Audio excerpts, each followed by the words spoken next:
Now, let's take you then to our correspondent, Sherwin Bryce-Pease, who's standing by to just bring us the very latest on what is going on. You see there on the side of your screen, breaking news story. We do understand there's a gunman near the headquarters of the UN. Sherwin, if you can hear me, it's Bongiwe. What exactly is going on there?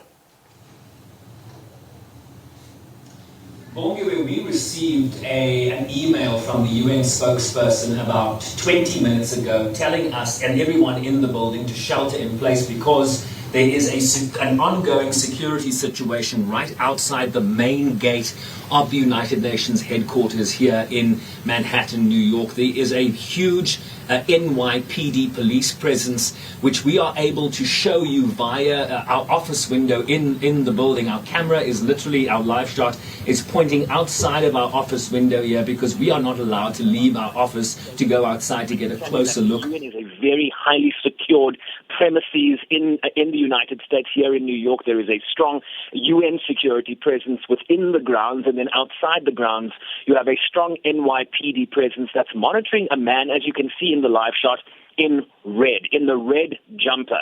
He is carrying what looks like a long gun pointed at his throat. So what we understand is that there probably is engagement now between the NYPD and this individual. You know, we've tried to zoom in on him, and he seems to be talking to himself. At one point, he faced the UN, and I'm sure there are a lot of our colleagues' cameras pointed outside of these windows, and he waved at the camera at some point. So clearly, you know, we don't have all the information as to what this is about, why he is out there, where he got this weapon. But as you can see, he's right outside the main gate, sitting there, surrounded essentially by police that have given him a wide berth. And so he's allowed to walk up and down. Clearly, they haven't fired on him. Negotiators likely on the scene engaging this individual. They have not approached him. They have not engaged him directly. But we assume that there would be some sort of communication that is ongoing. But, just to sort of wrap it up, it is a very secure area. We are safe. We are all inside. UN security is one buffer. But outside, you also have the NYPD, the New York Police Department, that would lead this process. The UN security would not get involved because it is happening outside of the UN headquarters, which means it's outside of the UN jurisdiction. So this is something for the NYPD to handle, and they are now on the scene. But this man has been walking outside of this building now for about 25, 30 minutes, up and down, with this weapon pointed at his throat. So not really threatening anybody else but himself here. And I think what is ongoing right now is a process of negotiators trying to engage this individual to have him stand down and drop that weapon. I mean, Sherwin, one of the things that's going to be important here, especially if he is now pointing a gun at his chin, it's going to be critical, the negotiation that is now going to unfold in order to try to get him then to either put it down or surrender it to police. That is exactly right? And various police departments around the world have trained negotiators that engage in processes like this. You know, there are so many unknowns, and so they are really going to be able to try to establish a line of contact, really understand what this individual wants. Does this person have any demands? I mean, he's not really pointing the gun at anybody else but himself. So, you know, what sort of conversation does he want to have? What is his end game? And let's just alert our viewers here, this is a live shot. If that gun were to fire, we encourage you to perhaps get the kids out of the room so you don't perhaps see anything dramatic in that sense on screen. This is a live shot, and we don't really have much of a delay in terms of our response time. So just be aware that this is a live, fluid situation which we are all monitoring here from a distance. But there he is again, this man carrying this weapon. As you can see, no one else is around him in close proximity. The police have given him a wide berth, but their negotiators will be trying to open a channel of communication with him, really to understand what he is about.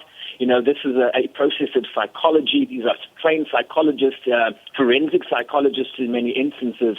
So they will really be trying to understand the thinking of this individual, what his end game, what his goals are here. But it's difficult for us to ascertain that information right now because we are under instruction not to leave the building and to shelter in place. But we'll certainly dig and reach out to the NYPD to see what they have learned at this point. And Sherwin, one of the things that, one can see even from that live shot that you are giving us is that this is a protected space. Of course, the UN headquarters, very protected, very secure. It actually reminds me of that incident that took place in 2002 when that man jumped over the fence, really in protest against North Korea. And certainly something like this could also then once again bring the security just outside of those premises and the areas around there into sharp focus. You're absolutely right. We often see these reports of, an individual scaling the fence at the White House in Washington. Since my time here at the United Nations, I don't remember there being a very specific threat of this kind of nature where you have an individual with probably an armed gun outside. Listen, the UN security are heavily armed in their own right. So if this person were to sort of breach the perimeter of the United Nations, he would be confronted by a mini army in blue uniform here at the United Nations.